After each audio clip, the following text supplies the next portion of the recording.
Hello, my lovelies. My name is Michelle Rivera, and I am a technology rep. I've been a technology rep for about 20 years, 20 plus years, and I've worked for every major company you could think of.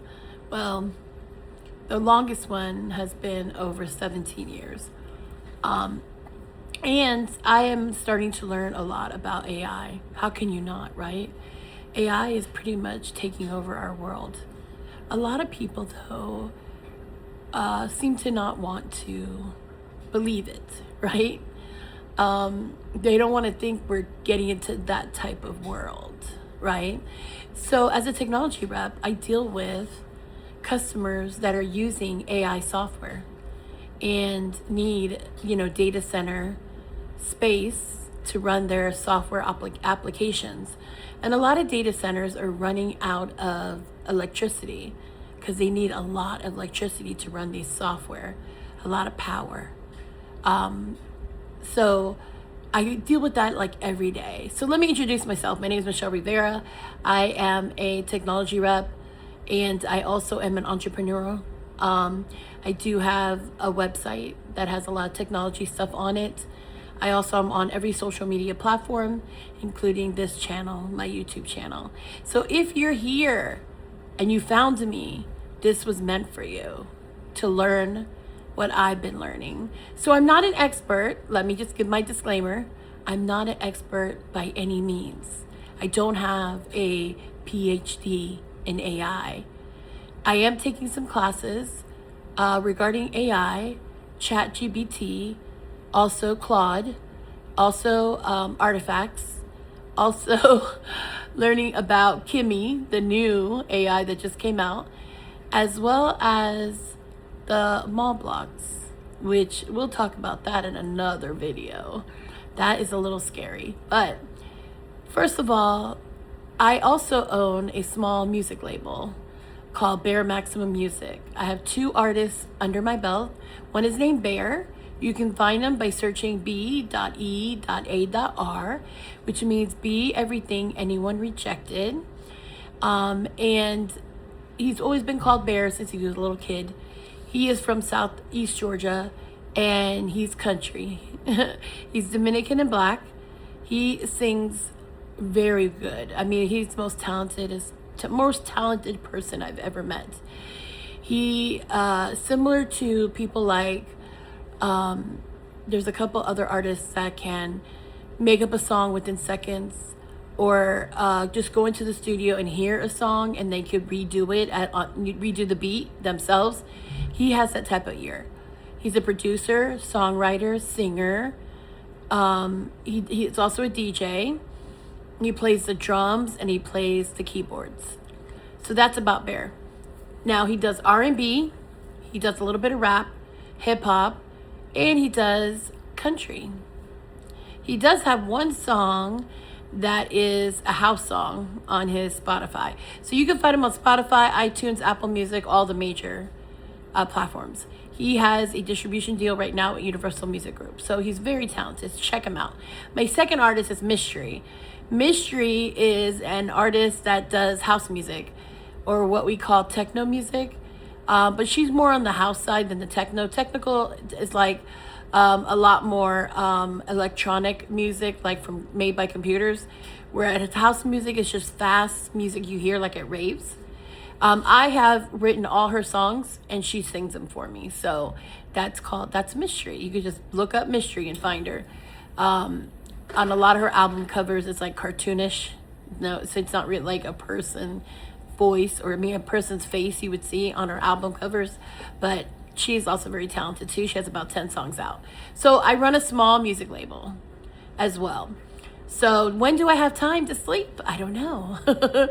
This ChatGPT, this CapCut, Zeely has taken over my life. Like, I'm obsessed with it. So who created ChatGPT? A guy named Sam Altman. Have you heard of him? Sam Altman. Now, if you don't know who he is, one day he's going to be as rich as Elon Musk. Okay, he is the next trillionaire about to hit the scene. ChatGPT came out in 2018. That was the foundation of it. And they had different versions. In 2018, they had GP1, okay? And that is the introduction of the core transformer architect of ChatGPT, okay?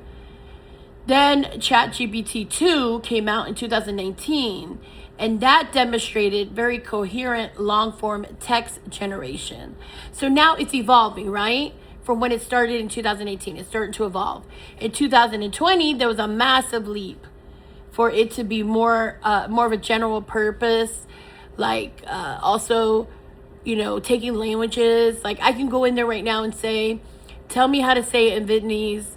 Are my nails done yet? You know, when you go to the nail place, they talk Vietnamese. So, and it will tell you. So then that's when it started to form more of a language and give you language help for other languages, you know, give you that type of thing. That was 2020.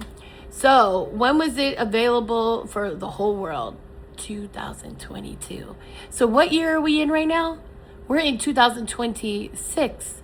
This just released, which is ChatGPT 4 in 2022. Well, no, 3.5 released then. And it became the fastest growing consumer app in the industry. That's when everyone started to download it, 2022. 2023, they released GPT-4 in March of 2023. And that was a major leap because now not only can it do the languages, right, but it also could do long math problems. It could think logically. It could do coding for you. So, you know, you ever seen those commercials where they're like, make extra money doing coding? Now you don't need to really learn how to do it because ChatGPT could code it for you. So that is interesting, right? Then in 2023, there was a milestone.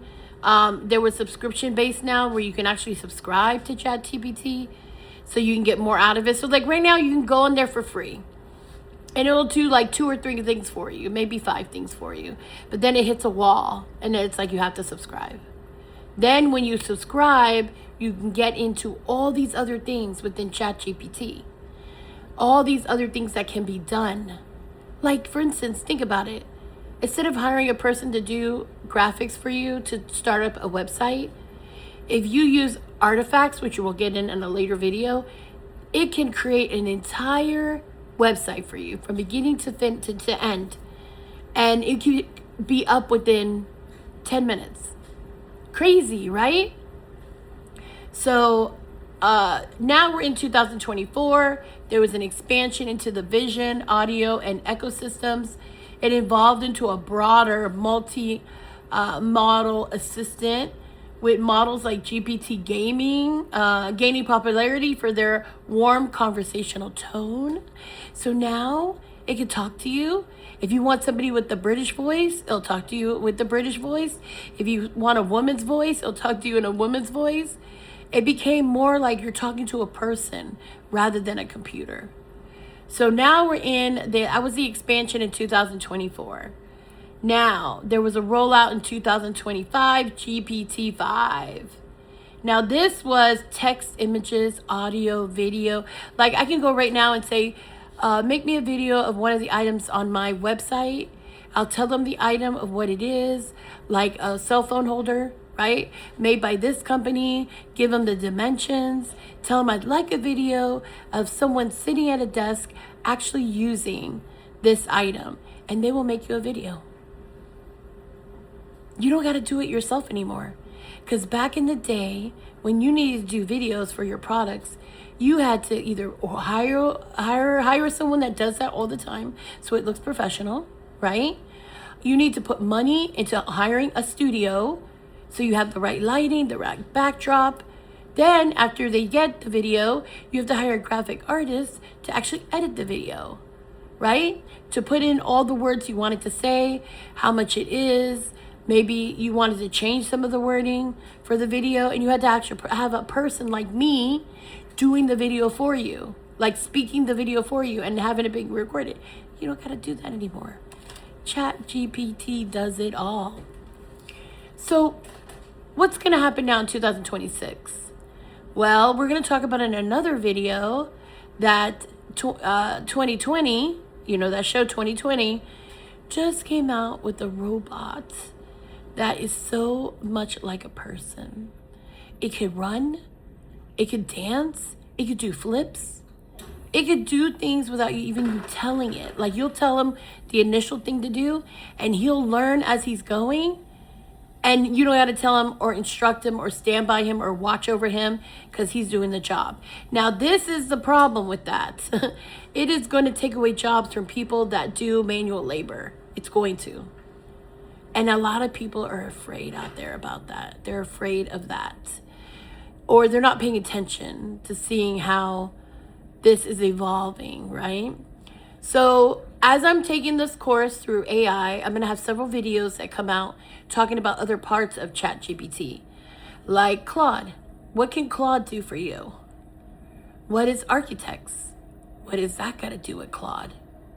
Right? Mall bots. I know you probably heard about that. Maybe I'm saying it wrong. If it's mall blocks or mall bots, I got to look it up, but I think it's mall blocks. It is a social media platform for AI agents to talk to each other. I know you're probably wondering, what the heck? Because I know I did when I was learning all this. So like I said before at the beginning of this video, I'm not an expert. However, I'm going to come and bring you all the knowledge that I have learned in my technology life, and we'll discuss it. So subscribe, click the link below, subscribe to my channel. It's absolutely free. You don't gotta pay nothing. And comment. Let me know what you think about AI and how AI is taking over. My next video will be about AI taking over the music industry. And what do you think about that? So let's chat, let's talk. And thank you, my lovelies, for attending this channel and subscribing to this channel and attending this video. Have a great weekend.